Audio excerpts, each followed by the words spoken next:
বেলালকে পিটাইতেছে চাবুক দিয়ে। বেলালকে পিটানোর পর কেমন যেন বেলালের পিঠের চামড়া সব সব করে উঠে যাইতেছে, আর ফিনকি দিয়ে রক্ত বের হইতেছে। আর বেলালকে বলল, বেলাল কালেমা সারবানি সারবা। বেলাল বলল, জীবন যাইতে পারে কিন্তু ঈমান দিব না।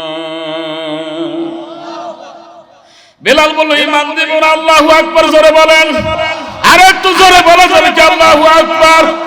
বেলাল বলল, ঈমান দিব না। ও ভাই, যত আঘাত করো, যত ইস্টিমুলা, যত আমাকে নির্যাতন করো, ঈমান দিব না, ঈমান দিব না। এই কথাটি বলার পর বেলালের মালিক উমাইয়া পিটাইতে পিটাইতে কেমন যেন দুর্বল হয়ে গেলেন। এবার সালাসা পান্ড, ও ভাই সালাসা পান্ডদের কাছে পরে দিলেন। আবু জাহেলকে বললেন, ও আবু জাহাল, তুমি একটু সাইজ করো তো, তোমাকে একটু দিয়ে দিলাম। আবু জাহেল বেতেটা হাতের মধ্যে নিয়ে এত জোরে জোরে মারে, এত জোরে জোরে পিটানি দেয়, আর বিলালের গায়ে রক্তগুলা কেমন যেন ছিটিয়ে দূরে গিয়ে পড়ে। বিলালের গায়ে রক্ত ফিনকি দিয়ে উঠে রে ভাই। এবার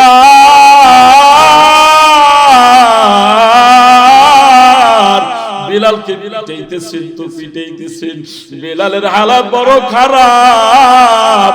মাল্লাহুল মাওলা ফালাহুল কুল, যে ব্যক্তি মাওলার জন্য হয়ে যায়, মাওলাও তার জন্য হয়ে যায়। ও ভাই, যতই পিটাক না কেন, বলতেছে বেলাল কালেমা সারবানি। বেলাল বলল, না না, কালেমা সারবো না, কালেমা দিব না, আমার জীবন গেলেও আমি কালেমা দিব না। এই কথা বলার সঙ্গে সঙ্গে কি করছে জানেননি? এবার আবু জাহেল পিটাইতে পিটাইতে দুর্বল হয়ে গেল। যখন দুর্বল হইছে রে ভাই, দুর্বল হওয়ার সঙ্গে সঙ্গে এবার আবু জাহেল সালাসা পান্ডু যুবকদের কাছে দিলেন। ও যুবক ভাই, তারা কি বললেন? যুবক তোমরা শোনো। এবার আবু জাহেল যুবকদের কাছে বিলালের দিয়ে দিলেন, বেলালকে সাইজ করো।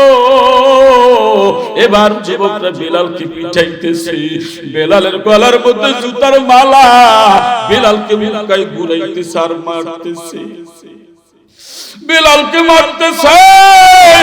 এত মারে, এত মারে। বেলাল বলে, জীবন দিয়ে দিব, তারপরে কালেমা দিব না। এর নবীর উম্মতের দল। এবার যুবকরাও পিটাইতে পিটাইতে কেমন যেন হয়রান হয়ে গেল। বেলালের যুবক, ও ভাই, বেলালের পিছনে যুবকরা লেলায়া পড়ছে। কোন বেলাল জানেন? যে বেলালের কোনো লেখাপড়া নাই, যে বেলাল মুহাদ্দিস না, মুফতি না, শাইখুল হাদিস না। ও ভাই, বেলালের ভিতরে অন্তরটা এত আলো, চামড়া যদিও কালো, দেখো অন্তরটা আল্লাহ নূরে নূরান্বিত করে দিছে। কারণটা হলো কি, নবীর প্রেমটা অন্তরে বসাই নিছে, আল্লাহর প্রেমটা অন্তরে বসাই নিছে। আল্লাহ অন্তর নরম করে দিছে, অন্তরটা কেমন যেন নূরে ভরে দিছে। আলহামদুলিল্লাহিল্লাযী জাআলাশ শামসা ওয়াল কামারা বিহিসবান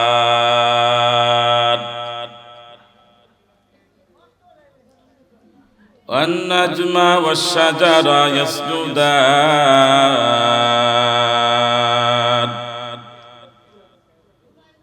ওয়া ফাযযালা জামানান আলা জামান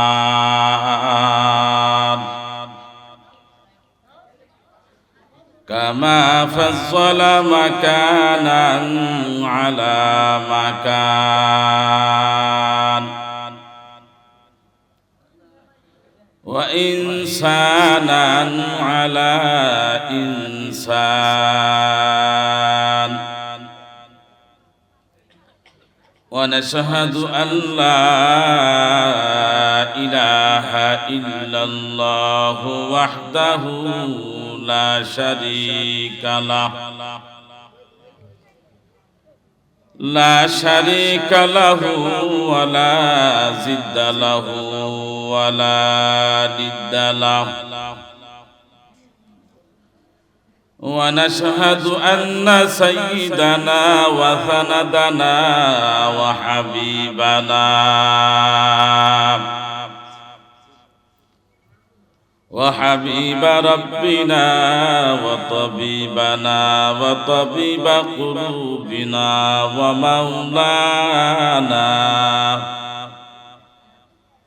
ومولانا محمدا عبده ورسوله صلى الله تعالى عليه وعلى آله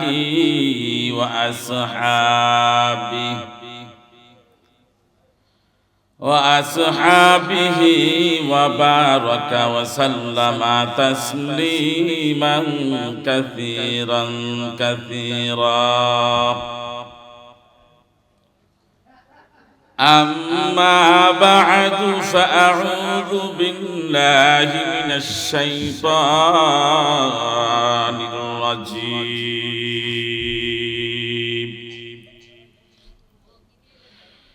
بسم الله الرحمن الرحيم.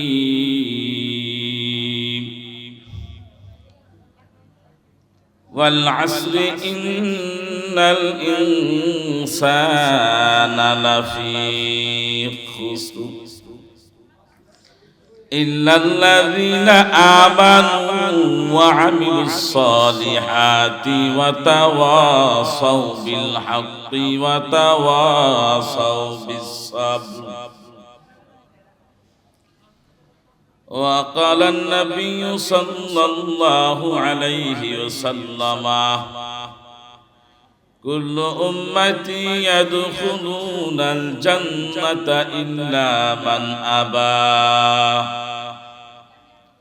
قال: من أطاعني فدخل الجنة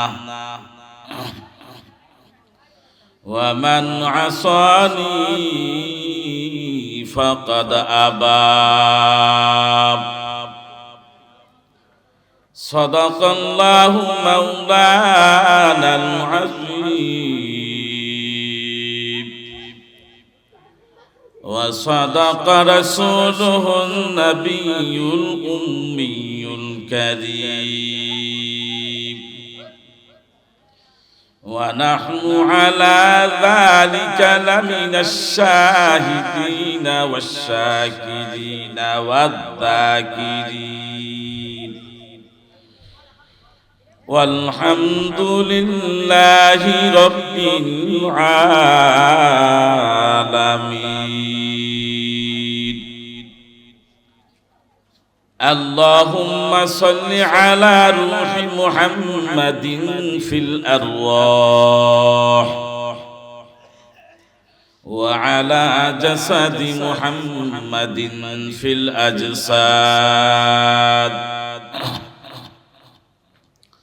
وعلى قبر محمد في القبور.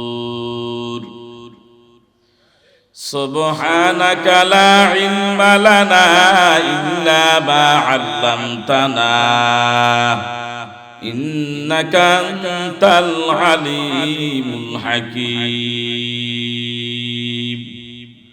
رب اشرح لي صدري ويسر لي أمري واحلل عقدة من لساني يفقه قولي. بچ کر شهر سے بینی در خروشاز والدانا دری معنان گوشاز. بچ کر شهر سے بینی در خروشاز والدانا دری معنان گوشاز. না বুলবুল বার গুলাশ তসবিহ খানেস কে হর কারে বতসবিহাস জবানেস কে হর কারে বতসবিহাস জবানেস. জিকির হক আমদ বাজাই রুহে মেরা মারহামা মাদহি দিলে মাজরুর। আলহামদুলিল্লাহ, দারাকুমুল্লি জামে মসজিদের উন্নয়ন কল্পে ২রা জানুয়ারি ২০২৬ ঈদ বার্ষিক ওয়াজ মাহফিলের সম্মানিত সভাপতি মহোদয় জনাব আবু সাইদ মিয়া, সভাপতি দারাকুমুল্লি জামে মসজিদ। আল্লাহ তাআলা আমার এই ভাইকে দুনিয়া এবং আখিরাতে ভাগ্যবান করে দেখ। জোরে বলুন আল্লাহুম্মা আমিন। জান্নাতের সুউচ্চ মাকাম মর্যাদা আল্লাহ তাআলা মৃত্যুর পর তাকে দান করুন। জোরে বলুন আমিন। আপনাদের মাঝে এতক্ষণ পর্যন্ত বাদ মাগরিব থেকে পর্যন্ত ভালো ভালো বক্তাগণ বয়ান দিলেন। আমি গুনাহগারকে আল্লাহ তাআলা আপনাদের মতো নিষ্পাপ ব্যক্তিদের সামনে হাজির করে দিলেন, সেজন্য শুকর আদায় করছি আমি আলহামদুলিল্লাহ। আমার বাম সাইডে এবং ডান সাইডে জাতির মাথার মুকুট ওরাসাতুল আম্বিয়া হযরত বুজুর্গ উলামায়ে কেরাম পিতৃতুল্য আমার মুরব্বিয়ান, আমার সামনে বসা দিনদার ইমানদার পরহেজগার ভাই ও বন্ধুগণ, আল্লাহ ওয়ালা পর্দার অন্তর আড়ালে সরস্বতী ন্যায় নিষ্ঠা দিনদার ইমানদার সর্বগুণে গুণান্বিতা শিক্ষিতা অবলা সরলা পরমা শ্রদ্ধা আমার দোয়ার পরিমা ও গুণেরা, লাখো কোটি শুকর সে আল্লাহর দরবারে যে আল্লাহ আদর করে দয়া করে মায়া করে ভালোবেসে কোরআনে হাকিমের মাহফিলে এসে কিছু দ্বীনি কথা শোনার তৌফিক দান করলেন। সেজন্য জবান খুলে সকলেই বলি আলহামদুলিল্লাহ। লক্ষ কোটি দরুদ ও সালাম নবী কুলের সম্রাট সাইয়্যিদুল মুরসালিন রাহমাতুল লিল আলামিন, আপনারা বলুন সাল্লাল্লাহু আলাইহি ওয়াসাল্লামের উপর। আপনারা এতগুলো মানুষ মোটামুটি চাই হয়েছেন আলহামদুলিল্লাহ। এখানে বসতে পেরে খুশি না বেজার? কারা কারা খুশি একটু হাতটা উঠান তো দেখি, দুই হাত টান টান করে উঠান। নারায়ে তাকবীর, জোরে নারায়ে তাকবীর, লিল্লাহে তাকবীর। আল্লাহ তাআলা যুবক ভাইদের এবং আমার সব ভাই বাপদেরকে মাহফিলের জন্য জান্নাতের জন্য কবুল করো। জোরে বলুন আমিন। আপনারা এখানে বসতে পেরে সকলে খুশি তো ইনশাআল্লাহ? কেন বা খুশি হবেন না? নবীজি ১৫০০ বছর পূর্বে আপনাদেরকে ওয়াজ শোনায় দিয়েছেন। ক্বালান নবিয়্যু সাল্লাল্লাহু আলাইহি ওয়াসাল্লাম লা ইয়াকুদু কওমুন ইয়াযকুরুনাল্লাহা তাআলা ইল্লা হাফাতহুমুল মালায়েকা ওয়া গাশিয়াতুহুমুর রাহমা ওয়া নাযালাত আলাইহিমুস সাকিনা ওয়া যাকারাহুমুল্লাহু ফী মান ইনদা আও কামা ক্বালান নবিয়্যু সাল্লাল্লাহু আলাইহি ওয়াসাল্লাম। নবী বলেন, যেখানে বসে কোরআনে হাকিমের বয়ান করা হয়, রাসূলুল্লাহর বয়ান করা হয়, জান্নাত জাহান্নামের বয়ান করা হয়, নিঃসন্দেহে সেটা জান্নাতের টুকরা বাগান। সুবহানাল্লাহ, জোরে কোন। আল্লাহ ডেকে বলেন, হে ফেরেশতা, দোকানওয়ালা দোকানদারি বন্ধ করিয়া, কৃষক কৃষি কাজ বন্ধ করিয়া, আরামে ঘুমানেওয়ালা আরামের বিছানা হারাম করিয়া, কত সুন্দর করিয়া দারাকুমুল্লি নাগরপুর থানার অন্তর্গত গ্রাম এই সুন্দর মাদ্রাসার মাহফিলের ভিতরে বসিয়া, এত ঠান্ডা পুষ মাসের রাত, এই ঠান্ডার ভিতরে বসিয়া যুবক ভাই, বৃদ্ধ বাবা, শিক্ষিত আমার বন্ধুগণ সকলে বসিয়া কোরআনের আলোচনা শোনার জন্য ব্যস্ত। আল্লাহ ডেকে বলেন, ফেরেশতা, ওই দারাকুমুল্লি কি এত সুন্দর করে কেন বসতো গভীর রাত্রিতে? ফেরেশতা জবাব দেয়, ও আল্লাহ, তোমার বান্দা কেন বসে তুমি কি জানো না? আল্লাহ বলেন, জানি জানি, ওরা আমার জাহান্নাম রে ভয় পায়, জাহান্নাম রে ভয় পায়, কবরের আযাব ভয় পায়। আল্লাহ বলেন, ঠিক আছে, ঘোষণা দাও, যারা যারা দিনী মাহফিলে বসতো, আমি আল্লাহ বসার দ্বারা জীবনের গুনাহগুলো মাফ করে দিলাম। আতিনা ফি দারি দুনিয়ানা হাসান আতিনা ফি দারি উকবানা হাসান আতিনা ফি দারি দুনিয়ানা হাসান আতিনা ফি দারি উকবানা হাসান ইয়া গিয়াসাল মুস্তাগীসিন আহদিনা লাম তাখারা বিল উলুমি ওয়াল গিনা हर गुली में देन तू तैयार है जो न मंगे उससे तू बीजार है ও ভাই এখানে বসছেন আপনাদের জিন্দেগির গুনাহগুলো মাফ হয়ে গেছে সুবহানাল্লাহ জোরে কোন এরে নবীর উম্মতের দল কোন গুনাহ মাফ হইছে জানেননি গুনাহ সগীরা মাফ হয়ে গেছে সগীরা শব্দের অর্থ হলো ছোট ছোট গুনাহ আমার আল্লাহ মাফ করে দিয়েছেন কিন্তু গুনাহ কবিরা মাফ করেন নাই গুনাহ কবিরা মাফ করেন নাই গুনাহ কবিরা শব্দের অর্থ হলো বড় বড় গুনাহ এই গুনাহগুলো রিজার্ভে রেখে দিয়েছেন কখন মাফ করবেন জানেননি বান্দা যখন প্রধান বক্তার ওয়াজের শেষে মুনাজাতে হাত তুলিয়া সুন্দর করে কান্নাকাটি করবে চোখের পানিগুলো ফেলতে ফেলতে নাকের ডগায় নিয়ে আসবে অথবা চোখের পানি আসবে না চোখের পানি আনার জন্য ভান ধরবে বাহানা করবে আল্লাহ বলেন বাহানা করলেও আমি আল্লাহ জিন্দেগির কবিরা গুনাহ মাফ করিয়া জান্নাতের মেহমান বানায়া বাসায় ফিরিয়ে দিছি কষ্ট হচ্ছে আপনাদের সূরাতুল আসর অত্যন্ত ছোট একটি সূরা 103 নম্বর সূরা সূরাটা মক্কাতে অবতীর্ণ 3 নম্বর সূরা 3টা আয়াতে কারিমা নিয়ে গঠিত আল্লাহ করলেন তো এই ছোট্ট সূরা একেবারে ছোট্ট সূরা কিন্তু ছোট হলে কি হবে পাওয়ার অত্যন্ত বড় সুবহানাল্লাহ জোরে কোন আমি লম্বা ভূমিকা দিতে যাব না ডাইরেক্ট আলোচনায় ঢুকে পড়ব তো ওয়াল আসরি আল্লাহ সময়ের কসম খাইলেন ও ভাই একটা কথা বলি আপনাদের এলাকায় যদি কোনো মানুষ কসম করে কোনো কথার উপরে যদি কেউ কসম করে কথাটা সত্য বোঝানোর জন্যই তো কসম করে ঠিক নেই আমি এই কথাটার জন্য কসম করলাম ভাই এই কাজটা আমি করি নাই এই কথাটা মিথ্যা বলা যাবে কি সত্য বলার জন্যই সে এই কাজটা করছে তো আমার আল্লাহ রাব্বুল আলামিন কসম করলেন কসমের পর যে কথাগুলো বলবেন সেই কথাগুলো আল্লাহর কসম করলেও সব কথা দামি কসম না করলেও সব কথা দামি কিন্তু কসম করলেন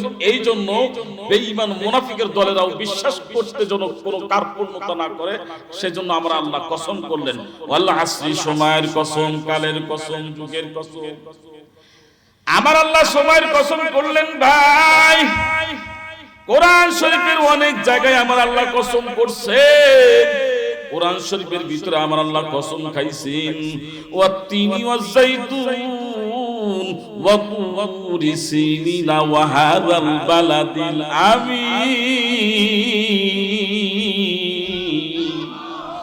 আল্লাহ বলেন তিনের কসম জাইতুনের কসম তিন একটা অমূল্য সম্পদ তিনের কসম জাইতুনের কসম এরপর তুর পর্বতের কসম তুর পর্বত মানে তুর পাহাড়ের কসম ওয়াহাদাল বালাদিল আমিন বাইতুল্লাহর কসম বাইতুল্লাহ অত্যন্ত দামি একটা জায়গা বাইতুল্লাহ অত্যন্ত দামি ঘর কেমন ঘর জানুনি রে ভাই যেই ঘরে গিয়া মানুষ পবিত্র হয়ে আসে মাসুম হয়ে আসে ওই হাজী সাহেব হয়ে আসে এর নবীর উম্মতের দল বাইতুল্লাহ তওয়াফ করলে হাজী হয়ে যায় পবিত্র হয়ে যায় আমি আপনাদের খেদমতে বোঝাবার চেষ্টা করব আমার আল্লাহ কসম করলেন সময়ের অত্যন্ত দামি জিনিসের মধ্যে দিয়ে আমার আল্লাহ সময়ের কসম করলেন কেন সময়ের কসম করলেন জানেন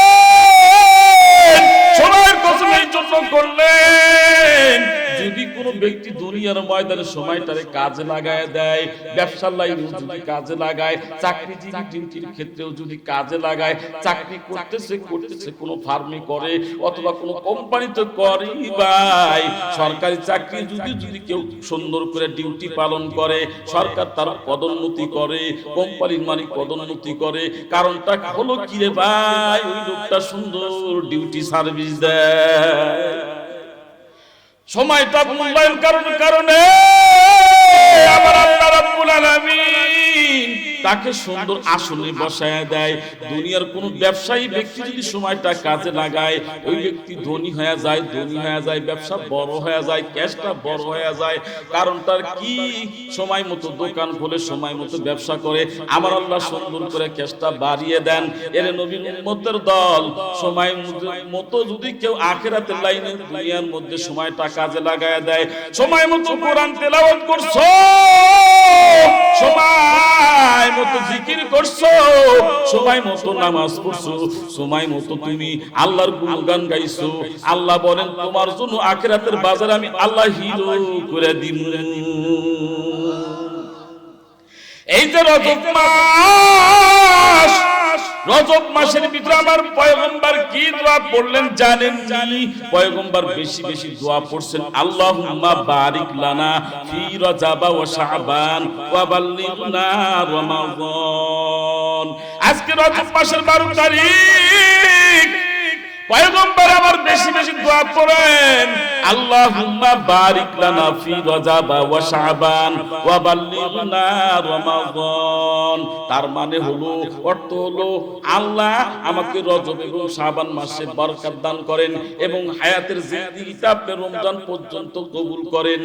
এ ভাই, ভালো করে খেয়াল করে শুনেন, রমজান মাসের জন্য পয়গম্বর ইবাদতের ক্ষেত্রে দোয়া করছেন, হায়াত বাড়ায়া দেন, বাড়ায়া দেন।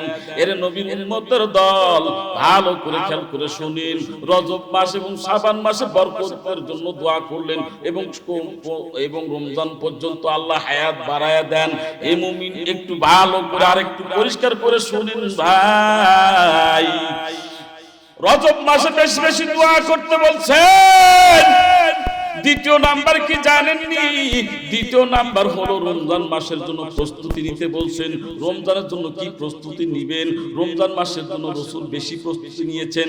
কি প্রস্তুতি নিয়েছেন? রজব মাসে, শাবান মাসে বেশি প্রস্তুতি নিয়েছেন। কারণটা হলো, নবী পয়গম্বর রাসূল কেন বেশি প্রস্তুতি নিলেন?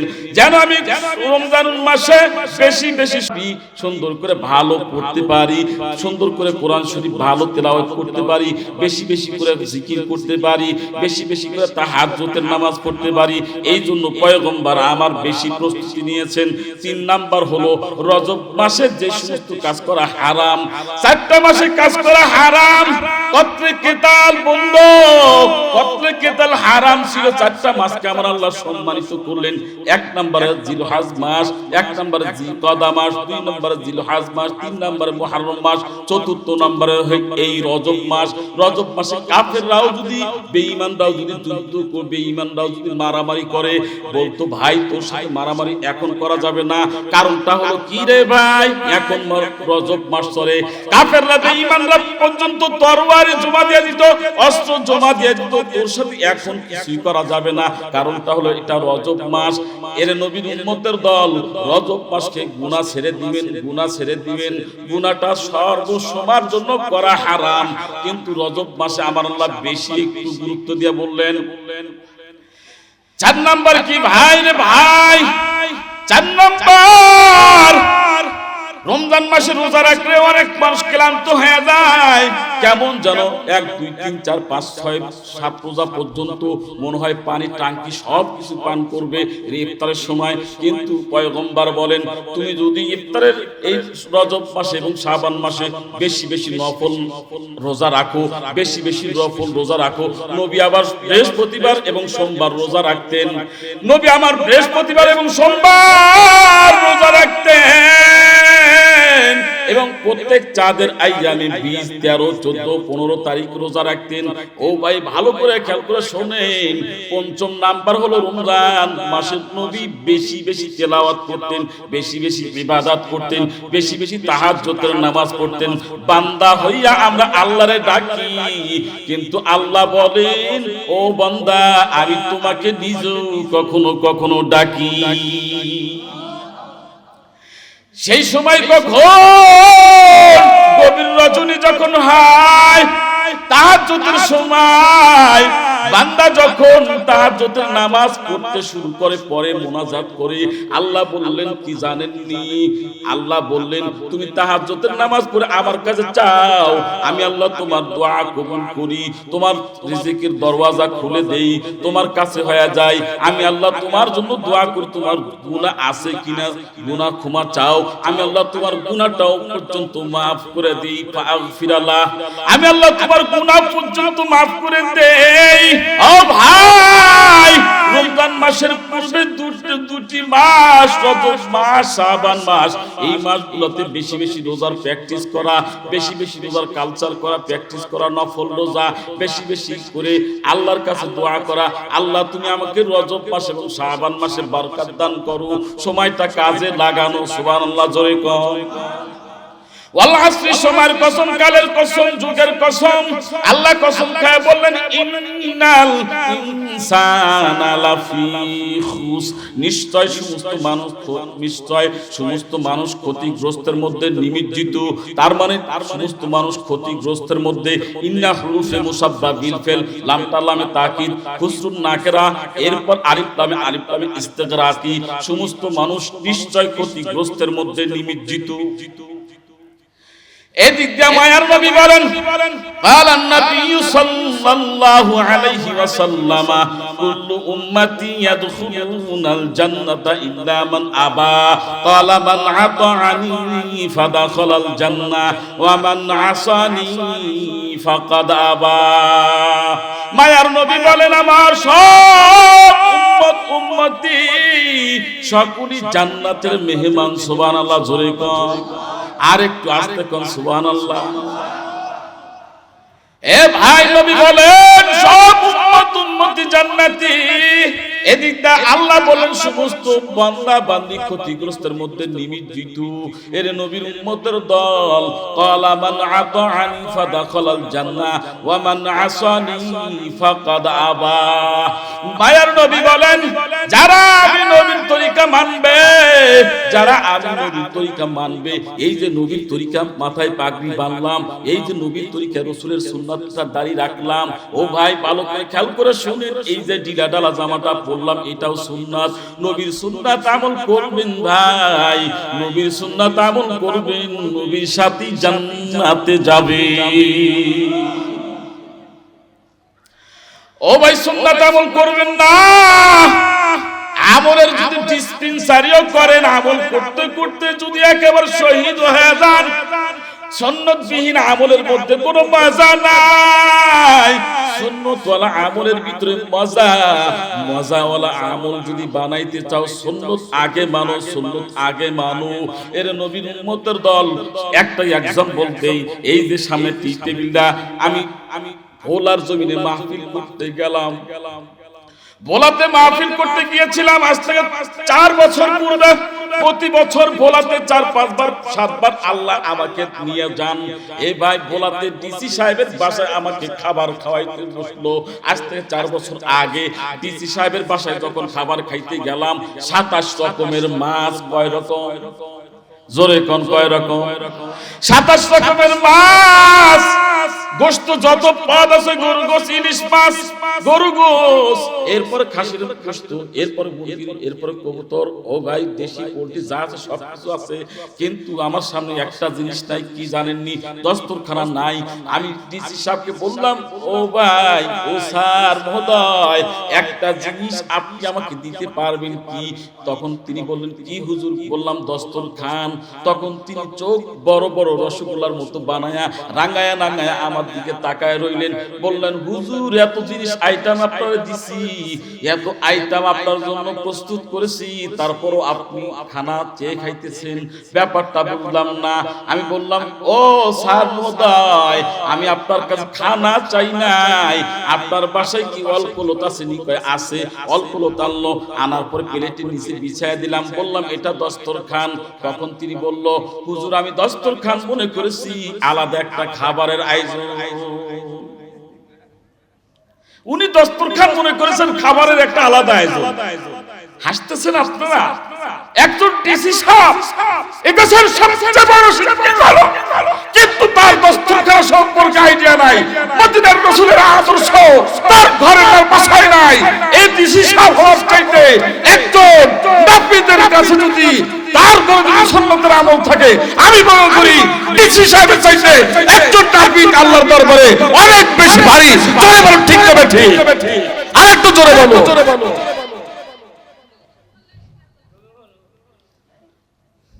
কষ্ট হচ্ছে আপনাদের? ও ভাই, সুন্নত ওয়াল আমলের বড় দাম।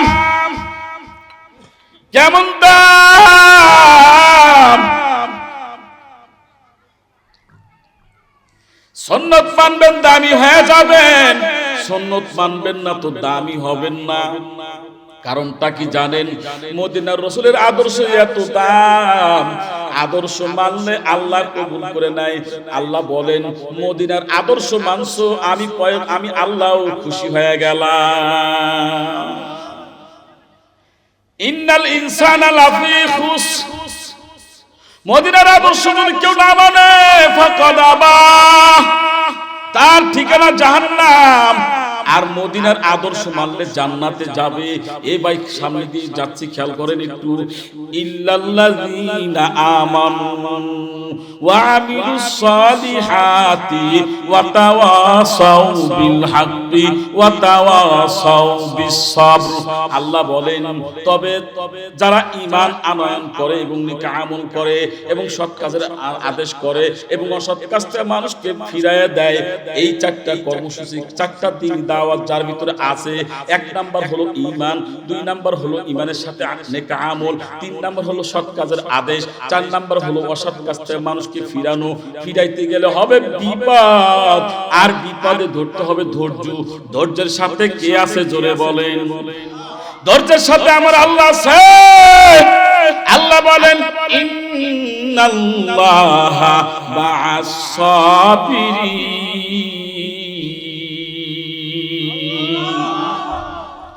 নিশ্চয় ধৈর্যের সাথে আমি আল্লাহ আছি। হে ভাই, ক্ষতিগ্রস্তের ভিতরে না, যদি আমার ভিতরে আপনার ভিতরে ঈমান থাকে, দুই নাম্বার নেক আমল থাকে, তিন নাম্বার সৎ কাজের আদেশ থাকে, চার নাম্বার অসৎ কাজ থেকে মানুষকে ফিরানো, এই গুণ যদি আমার ভিতরে থাকে, তাহলে ক্ষতিগ্রস্তের ভিতরে না। এর নবীর উম্মতের দল। কোন ঈমান জানুনি? ঈমান হলো সাহাবায়ে কিরামের ঈমান। ঈমান ছিল খাব্বাব রাদিয়াল্লাহু তাআলা আনহু, ঈমান ছিল হযরত হামজালা রাদিয়াল্লাহু তাআলা আনহু, ঈমান ছিল সুমাইয়া বিনতে জান্দাল রাদিয়াল্লাহু তাআলা আনহা, ঈমান ছিল মা ফাতেমা রাদিয়াল্লাহু তাআলা আনহা, ঈমান ছিল হযরত বিলাল রাদিয়াল্লাহু তাআলা আনহু। বেলালের কেমন ঈমান জানেননি? এর নবীর উম্মতের দল। হাবশী গোলাম, আনিত গোলাম আফ্রিকা থেকে যখন মক্কার দিকে চলে গেল, বেলাল যখন মক্কার দিকে যায়, বেলালের বাবা নাই, বেলালের জনম দুঃখিনী মাও নাই, কিছুই নাই। যখন দুনিয়া থেকে এইভাবে সুন্দর করিয়া, আফ্রিকা থেকে সুন্দর করিয়া, আফ্রিকা থেকে জঙ্গল, আফ্রিকার জঙ্গলের আনিত গোলাম বিলাল যখন মক্কার উমাইয়ার দরবারে যায়, উমাইয়ার কাছে থাকে, উমাইয়ার কাছে সবকিছু করে, উমাইয়ার চাকরি করে, উমাইয়ার সবকিছু মানে। কিন্তু মানতে হঠাৎ করে দিলের ভিতরে কেমন যেন ঈমানের জোয়ার এসে গেল। জোয়ার বুঝেননি আপনারা? নদীতে জোয়ার আসলে কি বাড়ে? পানি বাড়ে। নদীতে জোয়ার আসলে পানি বাড়ে। কিন্তু বেলালের দিলের ভিতরে ঈমানের জোয়ার আসলো। আমার নবীর কাছে দৌড়াইয়া গেলেন। যখন নবীর কাছে দৌড়াইয়া গেলেন, নবীর কাছে দৌড়াইয়া গিয়া সুন্দর করে কালেমা পড়ে নিলেন। আমার নবী কালেমা পড়ে দিছে, কালেমা লা ইলাহা ইল্লাল্লাহু মুহাম্মাদুর রাসূলুল্লাহ। এত সুন্দর করে কালেমা পড়ে দিলেন। হেদায়েত দেওয়ার মালিক কে? আরো জোরে কোন কে? হেদায়েত দেওয়ার মালিক আল্লাহ। ইহদিনাস সিরাতাল মুস্তাকিম। হেদায়েতের দেওয়া, হেদায়েতের মালিক আমার আল্লাহ, হেদায়েত আল্লাহ দিয়ে দিলেন। এর নবীর উম্মতের দল বেলাল হাবশী রাদিয়াল্লাহু তাআলা কালেমা পড়লেন, রব্বি ইয়া আল্লাহ লা ইলাহা গায়রুহু ওয়া নবী মুহাম্মাদু মুস্তাফা দীনিয়াল ইসলাম দীনু মাওকাহু আরজু কুফরানান ওয়া আফওয়ান ইনদাহু মুকতাদায়া নবিয়ুন ওয়া সাহবুহু নুজুমুল লিল হিদায়া বিজামাউ নুজুমুল লিল হিদায়া বিজামাউ আল্লাহ আল্লাহ क्या मुबारक नाम है अल्लाह अल्लाह शिकू का काम है। বেলাল সুন্দর কইয়া কালেমা পড়িয়া উমাইয়ার কাছে চলে গেল। উমাইয়ার কাছে থাকে, খায়, সব কিছু করে, উমাইয়ার কথা মতো কাজ করে, কিন্তু বেলাল শুধু বলে মুখে আহাদ আহাদ, জবান দিয়ে বলে আহাদ আহাদ আহাদ। আহাদ মানে আমার মালিক আল্লাহ এক, আমার মালিক আল্লাহ এক, এই কথা সাক্ষী দেয়। এর নবীর উম্মতের দল হঠাৎ করে একদিন উমাইয়া বলতেছে, ও বেলাল তোমার জবান দিয়ে কি বলো, তোমার জিহ্বা নাড়ায়া নাড়ায়া কি বলো? কয় আহাদ আহাদ, আমার মালিক আল্লাহ এক। কয় আল্লাহ আবার কে? কয় আল্লাহ হলো তিনি যিনি আপনারে খাওয়ান, যিনি আমারে খাওয়ান, যিনি আমাকে হায়াত দেন, আপনাকে হায়াত দেন, আমাকে রিজিক দান করেন, আপনাকে রিজিক দান করেন, না আমাকে সম্মান দান করেন, আপনাকেও সম্মান দান করেন, তেনার নাম হলো আল্লাহ। কয় আল্লাহ আমি বলতে কিছু চিনি না, খবরদার আহাদ শব্দ বলতে পারবা না। এই কথা বলার পর বেলাল ইমানদারের ইমানের আঘাত করলে ইমানের পাওয়ার স্পিড বাড়ে। সুবহানাল্লাহ, জোরে কোন। ইমানের আঘাত, ইমানদারের ইমানের স্পিড আরো বাড়ে। যত ইমানদারের ইমানের উপর আঘাত করতে চান, ইমানের পাওয়ার বাড়ে। এর নবীর উম্মতের দল বেলাল হাবশী রাদিয়াল্লাহু তাআলা আনহু কি করলেন? আরো আহাদ আহাদ আহাদ আহাদ বলে, কিন্তু আমার আল্লাহ তাআলা কবুল করছেন তো করছেন, বেলালকে অত্যন্ত ভালো কবুল করছেন। উমাইয়ার মাথা গরম। উমাইয়া কি করলেন? হাতের মধ্যে একটা চাবুক নিলেন, চাবুক। এরপরে কি করলেন জানেন? এই মাথার চুলগুলা কেমন যেন বেলালের কোকড়ানো মুকড়ানো ছিল, জোর করে এইভাবে ঝাম করে ধরলেন। ধরার পর বেলালকে এত জোরে জোরে পিটাইতেছে, তো পিটাইতেছে, বেলালকে পিটাইতেছে চাবুক দিয়ে। বেলালকে পিটানোর পর কেমন যেন বেলালের পিঠের চামড়া সব সব করে উঠে যাইতেছে, আর ফিনকি দিয়ে রক্ত বের হইতেছে। আর বেলালকে বলল, বেলাল কালেমা সারবানি সারবা। বেলাল বলল, জীবন যাইতে পারে কিন্তু ঈমান দিব না। বেলাল বলল, ঈমান দিব না। আল্লাহু আকবার জোরে বলেন, আর একটু জোরে বলা যাবে কি? আল্লাহু আকবার। বেলাল বলল, ঈমান দিব না। ও ভাই, যত আঘাত করো, যত স্টিমুলাস, যত যত আমাকে নির্যাতন করো, ঈমান দিব না, ঈমান দিব না।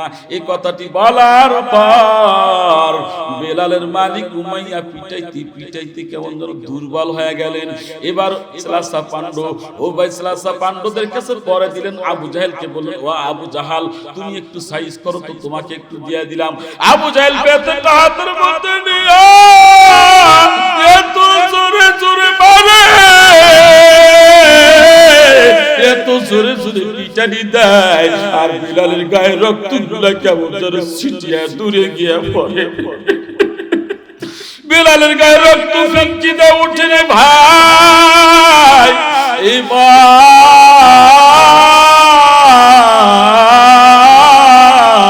বেলালকে পিটাইতেছেন তো পিটাইতেছেন, বেলালের হালাত বড় খারাপ। মাল্লাহুল মাওলা ফালাহুল কুল, যে ব্যক্তি মাওলার জন্য হয়ে যায়, মাওলাও তার জন্য হয়ে যায়। ও ভাই, যতই পিটাক না কেন, বলতেছে বেলাল কালেমা ছাড়বানি। বেলাল বলল না না কালেমা ছাড়বো না, কালেমা দিব না, আমার জীবন গেলেও আমি কালেমা দিব না। এই কথা বলার সঙ্গে সঙ্গে কি করছে জানেননি? এবার আবু জেহেল পিটাইতে পিটাইতে দুর্বল হয়ে গেল। যখন দুর্বল হইছে রে ভাই, দুর্বল হওয়ার সঙ্গে সঙ্গে এবার আবু জেহেল সালাসা পান্ডু যুবকদের কাছে দিলেন। ও যুবক ভাই, তারা কি বললেন? যুবক তোমরা শোনো, এবার আবু জেহেল যুবকদের কাছে বিলালের জন্য দিয়ে দিলেন, বেলালকে সাইজ করো। এবার যুবকরা বেলালকে পিটাইতেছে, বেলালের গলার মধ্যে জুতার মালা, বেলালকে মুখে ঘুরাইতেছে আর মারতেছে, বেলালকে মারতেছে। আর তোমারে তোমারে বেলাল বলে জীবন দিয়ে দিব, তারপরে কালেমা দিব না। এর নবীর উম্মতের দল। এবার যুবকরাও পিটাইতে পিটাইতে কেমন যেন হয়রান হয়ে গেল। বেলালের যুবক, ও ভাই, বেলালের পিছনে যুবকরা লেলায়া পড়ছে। কোন বেলাল জানেন? যে বেলালের কোনো লেখাপড়া নাই, যে বেলাল মুহাদ্দিস না, মুফতি না, শাইখুল হাদিস না। ও ভাই, বেলালের ভিতরে অন্তরটা এত আলো, চামড়া যদিও কালো, দেখো অন্তরটা আল্লাহ নূরে নূরান্বিত করে দিছে। কারণটা হলো কি? নবীর প্রেমটা অন্তরে বসাই নিছে, আল্লাহর প্রেমটা অন্তরে বসাই নিছে, আল্লাহ অন্তর নরম করে দিছে, অন্তরটা কেমন যেন নূরে ভরে দিছে। এরে নবীর উম্মতের দল। এবার বেলাল যুবকদের হাতে এত মার, এত পিটন, খাইতে খাইতে অত্যন্ত দুর্বল হয়ে গেল। বেলাল বলল, যুবক ভাই,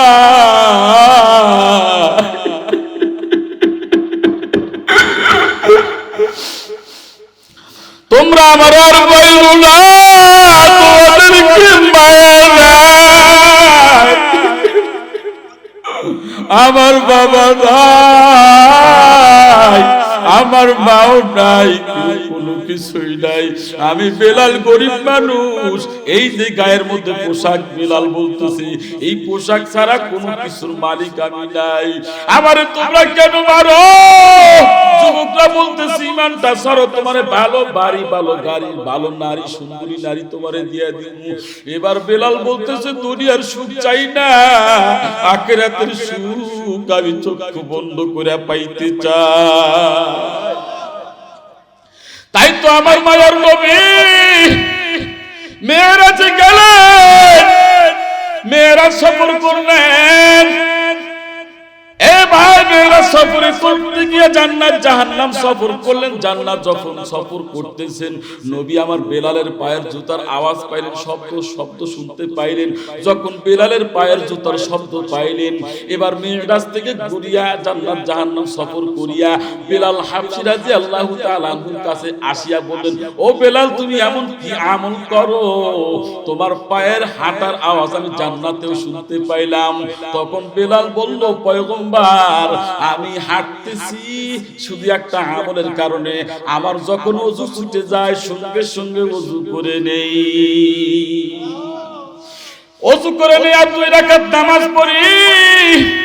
ও ভাই, সামনে কথাগুলো বলতেছিলাম ভাই, বেলাল কি হইল জানেন কি? যুবকরা যে মারতেছে এত জোরে জোরে পারে, যুবকদের অন্তরে মায়া যায়,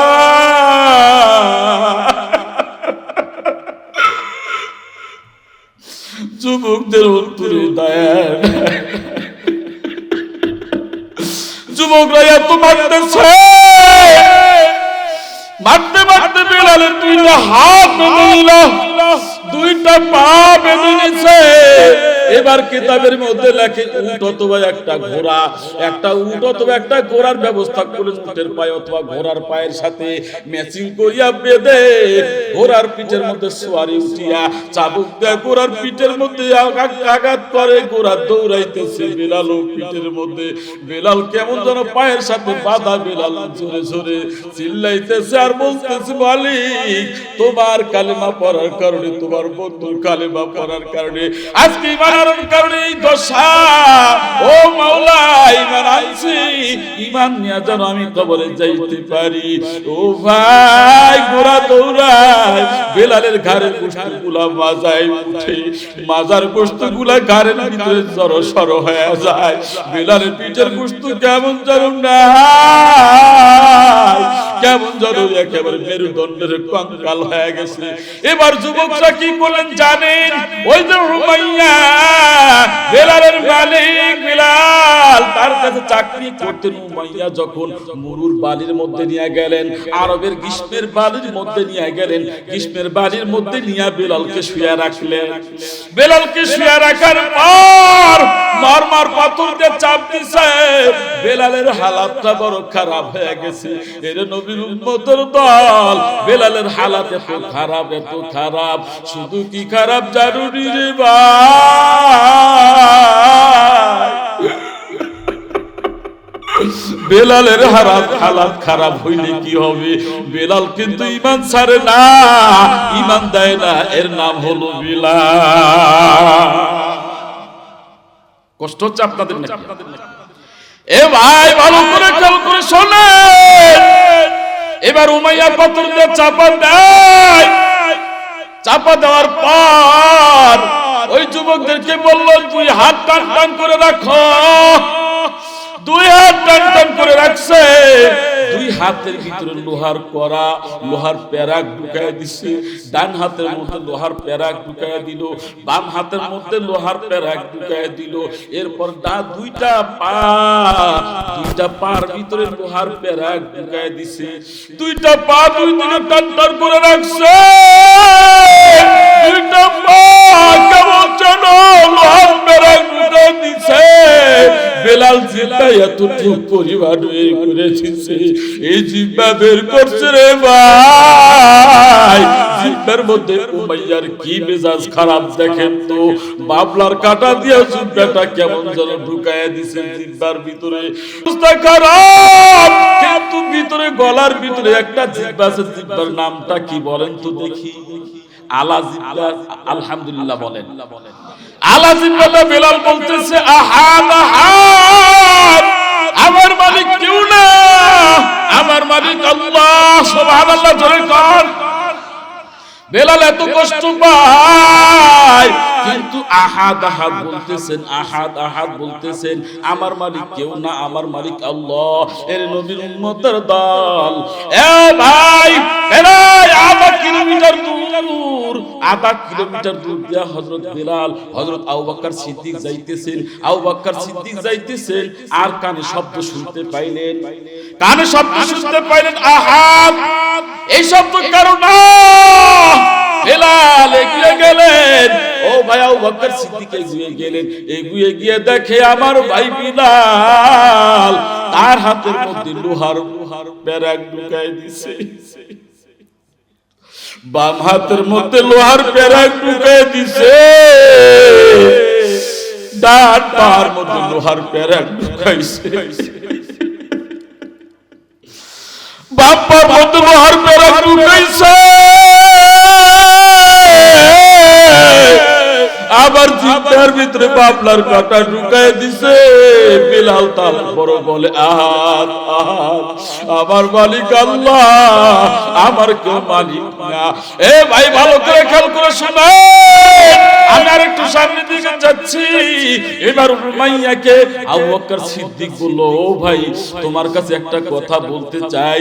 তুমি মানুষ হইয়া মানুষকে এত আযাব দিয়েছো, এত কষ্ট দিয়েছো, তোমার কি মায়া লাগে না? কারণ তোমাদের লাইনে একটা গোলাম আমার কাছে আছে, যদি নিতে চাও নিয়ে আমার ভাই বেলালকে আজাদ করে দাও। আর যদি না হয় 40টা দিরহাম আমার কাছে আছে স্বর্ণের, এই 40 দিরহাম নিয়ে তারে তুমি আজাদ করে দাও। ভাই ঠিক আছে, 40টা দিরহাম দাও, যা বর্তমান বাজারে 40,000 কোটি টাকা। ও ভাই এত টাকা দাও। 40টা স্বর্ণের টাকা দিয়ে বেলাল আজাদ করে নিয়েছে। এবার আজাদ করার পর বেলাল হাফসির সাথে আবু বকর সিদ্দিক মুআনাকা করলে, যখন মুআনাকা করছেন ভাই, ও আবু বকর কাফেররা এত কষ্ট দিছে তারপর কালেমা ছাড়ি নাই। কালেমা ছাড়ি নাই। আবু বকর সিদ্দিক বলল, ও উমাইয়া তুমি মারছো, তুমি বেদনা পিটাইছো, তোমার সাথ মিটে নাই। এরপরে আবু জাহেলের কাছে দিছো, তারপর তোমার সাথ মিটে নাই। এরপর যুবকরা রাস্তা দিয়ে কেমন করে ঘোড়া দেয়া পর্যন্ত চেষ্টাইছে, তাও তোমার সাথ মিটে নাই। যুবকরা মারছে, তাও পর তোমার সাথ মিটে নাই। এরপরে মুরুর প্রান্তে বালির জমিনের মধ্যে নিয়ে আসছো, বালুকা রাশির জমিনের মধ্যে রাখছো, ওই জমিনের মধ্যে মরমর পাথর দিয়ে চাপ দিছো, তারপর তোমার সাথ মেটে নাই। তোমার এত মনের খারাপ, তোমার মেজাজ এত চূড়ান্ত।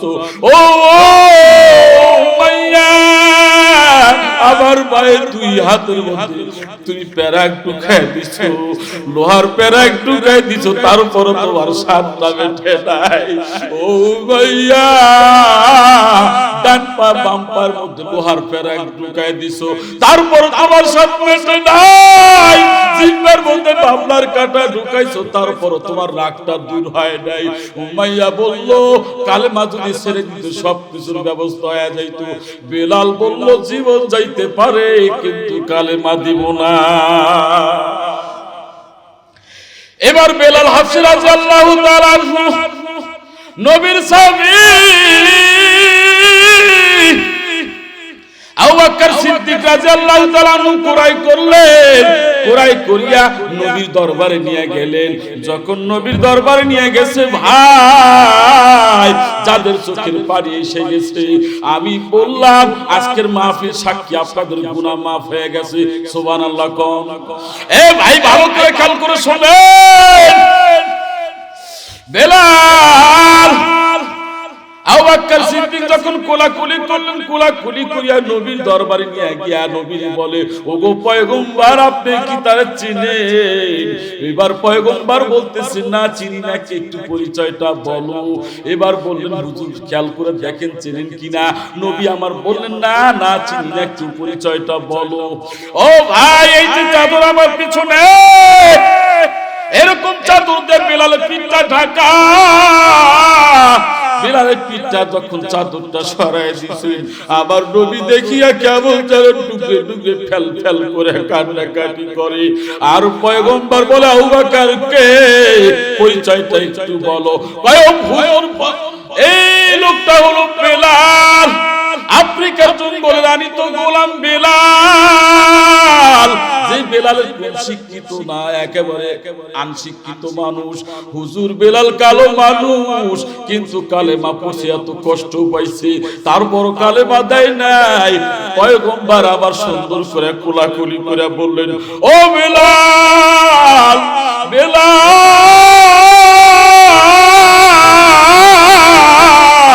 আমি যে মসজিদের ইমাম, ওই মসজিদের মুয়াজ্জিন হবে তুমি বেলাল। এবার বেলালকে বললেন, ও বেলাল, একটু মিনারায় যাও, মসজিদে নববীর মিনারায় যাও, আযান দাও।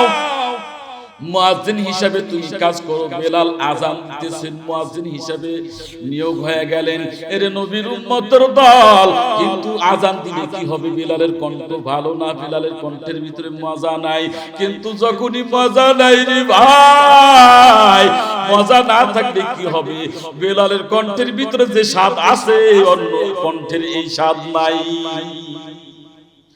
বেলাল যখন আযান দেয়, সাহাবীরা ঘর থেকে বেরিয়ে দৌড়ায়া দৌড়ায়া মসজিদে নববীতে সুন্দর করে উপস্থিত হয়ে যায়, নামাজের জন্য রেডি হয়ে যায়, জায়গা হয় না। বেলাল আযান দেওয়া মাত্র মসজিদে নববী ফিলাপ হয়ে যায়, জায়গা হয় না। এত মুসল্লি হয় রে ভাই, বেলালের কণ্ঠ ভালো না থাকলে কি হবে? বেলালের যখন আযান দেয়, আরশে আজিমের মালিক খুশি হয়ে যায়। মাওলা কয়, বেলাল তুই আযান দে, আমি আল্লাহ তোর জন্য খুশি হয়ে গেলাম। ও ভাই ভালো করে খেয়াল করে শুনেন, বেলাল যখনই আযান দিতেছেন, মাওলা খুশি। এত সুন্দর খুশি রে ভাই, আরশে আজিমের মালিক খুশি হইলে দুনিয়ার কিছু লাগেনি, জোরে কোন কিছুই লাগে না। কারণটা কি রে ভাই, মাওলা যদি আপনার জন্য হয় দুনিয়ার কোনো সামসিকার দরকার নাই। বেলাল কালো হলে কি হবে, বংশ নাই, মর্যাদা নাই, মাতাও নাই, পিতাও নাই, শিক্ষিত না। ও ভাই বেলাল শিক্ষিত না, বেলাল শিক্ষিত না। আমার আল্লাহ বলেন শিক্ষিত হইলি না বেলাল, কিন্তু শিক্ষিতের উপরে তোর মর্যাদা আমি আল্লাহ তোরে দিয়ে দিছি। এ ভাই ভালো করে আরেকটু পরিষ্কার করে শুনেন, বেলাল আযান দিতেছেন, আযান দিতেছেন। এ ভাই বেলাল আশহাদুর জায়গায় আশহাদু বলতেন, সিনের জায়গায় সিন বলতেন, সিন বলতে পারতেন না। হঠাৎ করে মসজিদে নববীর যত মুসল্লি আছে সব মুসল্লি নবীর কাছে কমপ্লেইন দিল, ওগো পয়গম্বর, বেলালকে মুয়াজ্জিন থেকে বাতিল করতে হবে, বেলালের আযান শুদ্ধ না, বেলালের আযান শুদ্ধ না। নবী বললেন বেলালের আযান শুদ্ধ না হলে কি হবে? কয় বেলালের আযান শুদ্ধ না, একজনের আযান শুদ্ধ আছে, তারে যে আযান দেওয়ান। এবার একদিন ঈশার নামাজের পরে সুন্দর করে সাহাবায়ে কেরাম বসিয়া মুয়াজ্জিন আলাদা ঠিক করলেন, সুন্দর কণ্ঠে মুয়াজ্জিন আযান দিল, ফজরের নামাজের আযান দিল, ঈশার নামাজের পরে মুয়াজ্জিন ঠিক করে সবাই সুন্দর করে বাসায় গেল। বাসায় যাওয়ার পর বেলাল কিন্তু বাসায় যায় নাই, বেলাল মসজিদের নববীতে নামাজ পড়িয়া পড়িয়া আমার আল্লাহর কাছে দরখাস্ত দিয়ে দিতেছে। বেলাল বলতেছে আল্লাহ তোমার ঘরে আযান দিছি, আমার কণ্ঠ ভালো না, আযান শুদ্ধ না, তাই তো আমাকে মুয়াজ্জিন থেকে বাতিল করে দিছে। আল্লাহ বলেন দুনিয়ার মানুষ বাতিল করতে পারে, আমি আল্লাহ তোরে বাতিল করলাম না, বাতিল করলাম না, বাতিল করলাম না। ওয়াতুইজ্জু মান তাশা ওয়া তুযিল্লু মান তাশা বিয়াদিকাল খায়র ইন্নাকা আলা কুল্লি শাইইন কাদির। খারাপ লাগতেছে না আপনাদের? বেলাল আযান দিতেছে, ফজরের আযান হয়ে গেল সুন্দর করে, মুসল্লিও জমজমাট করে মসজিদে নববীতে আর ভরে আর আটে না, জমজমাট হয়ে গেল। কিন্তু বেলাল খালি সুন্দর করে নামাজ পড়ে পড়ে সুন্দর করে চোখের পানি ফালায়া আল্লাহর কাছে দোয়া করে, ওগো আল্লাহ আমি একটু নবীর পিছে মুয়াজ্জিনগিরি করতে চাইলাম, মুয়াজ্জিনি করলাম, মুয়াজ্জিনের পথটা শূন্য হয়ে গেল। চোখের পানি ফালায়া ফালায়া দোয়া করে, ফালিয়াযহাকু কালিলা ওয়া লিয়াবকু কাসীরা। আল্লাহর কাছে চোখের পানির বড় দাম। ও ভাই চোখের পানি ফেলাও, চোখের পানির বড় দাম। চোখের পানি কেমন দাম? তোমার চোখের পানি পড়তে দেরি, মর্যাদা বাড়তে দেরি হবে না। সুবহানাল্লাহ জোরে কোন। এর নবীর উম্মতের দল এবার যখন সুন্দর কণ্ঠে আযান হয়ে গেল, বেলাল সুন্দর করে নামাজ পড়ে পড়ে দোয়া করতেছে আল্লাহর কাছে। এবার নবী আমার মুসাল্লায় ফজরের নামাজে আসা দাঁড়াইলেন। যখন মুসাল্লায় এসে দাঁড়াইছে, দাঁড়ানোর পর এই যে মুসাল্লা, এই যে মুসাল্লার মধ্যে দাঁড়াইছেন, মুসাল্লা থেকে উঠিয়া জানালার ফাঁক দিয়ে তিন তিনবার পূর্ব আকাশে তাকায় দেখে এখনো সুবহে সাদেকের ওয়াক্ত শেষ হয় নাই। জিবরাইল ডাকতে বলতেছে নবীর কানে কানে, পয়গম্বর আজকে আযান কে দিছে? কয় বেলাল বাদ দিয়ে অন্য একজন সাহাবী দিছে। কয় বেলাল হাফসিকে আযান দেওয়ান, কারণ আযান দেওয়াইবেন না সূর্য পাবেন না, সূর্য উঠবে না, রাত্রি শেষ হবে না, আপনি বেলালকে দিয়ে আযান দেওয়ান, আমার মাওলা সুন্দর করে সূর্য দান করবে। এ ভাই কালম সাহাবী কি হইছে? আল্লাহর কাছে দাম বেড়ে গেছে। সুবহানাল্লাহ বলে কাল কালো মানুষ হয়েছে, কি হয়েছে তাই ভাই?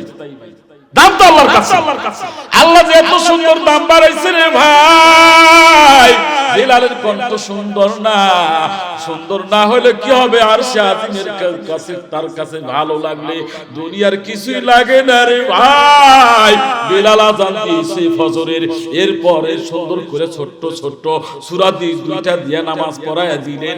নামাজ পড়িয়া দেওয়ার পর সঙ্গে সঙ্গে দেখে পূর্ব আকাশের দিকে, সূর্যটা পশ্চিম পূর্ব আকাশের দিকে তাকায় দেখে কেমন যেন জহরে রক্ত হয়ে গেছে। এ ভাই বুঝাইতেছিলাম, নবী সাহাবী ইসলামের জন্য জীবন দিছে, কালেমা দেয় নাই। আমি আপনি হইলে কি করতাম রে ভাই?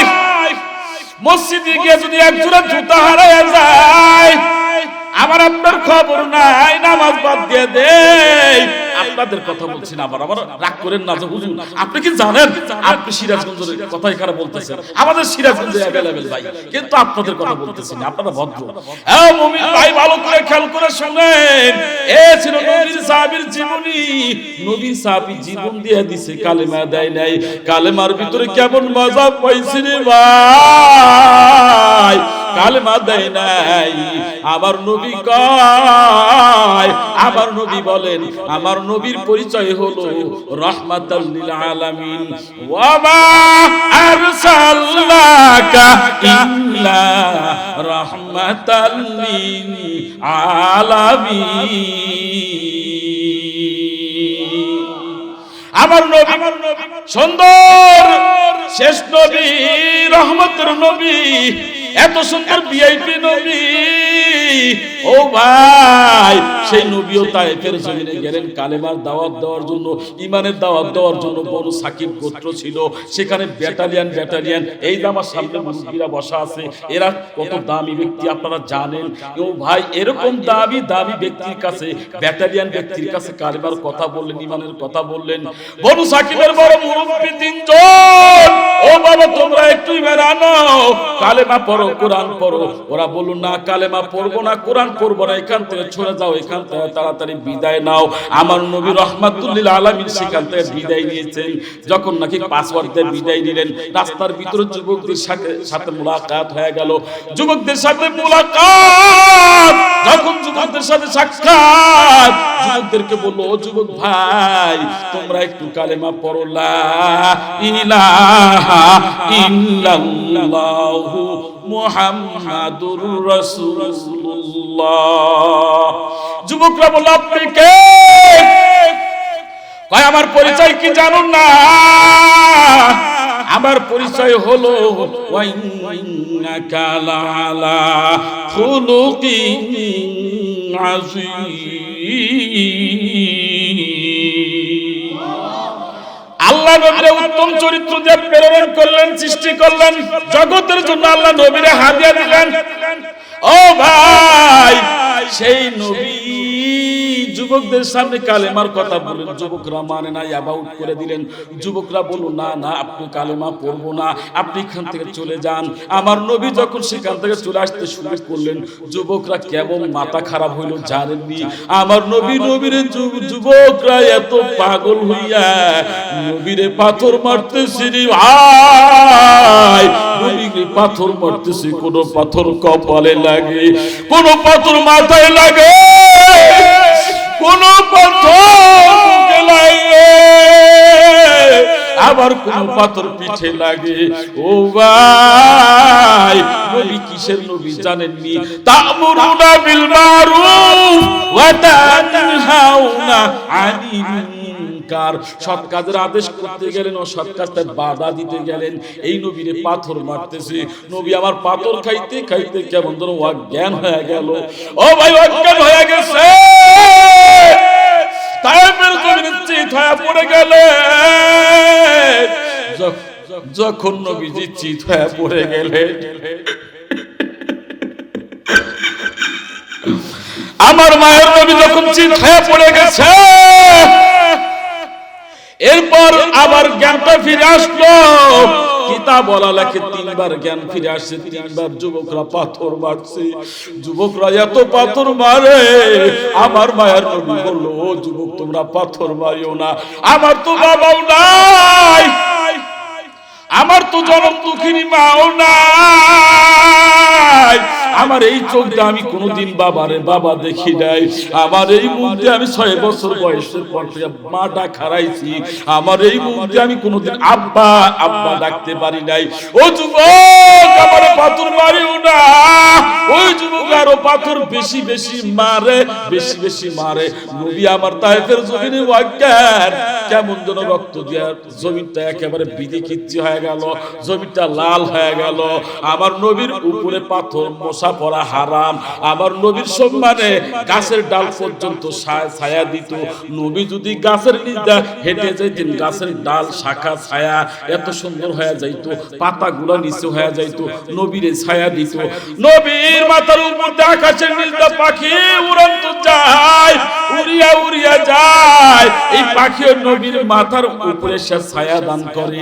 এর নবীর উম্মতের দল কেন ছায়া দেয়, কেন ছায়া দেয়? আমার নবীর উপরে কোন নবী নাই, আমার নবীর উপরে কোন মর্যাদাশীল নবী নাই, আমার নবী হলো রাহমাতুল লিল আলামিন। এ ভাই ভালো করে খেয়াল করে শোনেন, এই পুষ মাসে তীব্র শীত, কিন্তু তারপর আপনারা বয়ান শুনতেছেন এত গভীর রাত্রি, আপনারা একটা লোক ওঠেন নাই। আমার বিশ্বাস আপনাদেরকে আল্লাহ ওলি বানায় নিবে। সুবহানাল্লাহ, জোরে কর।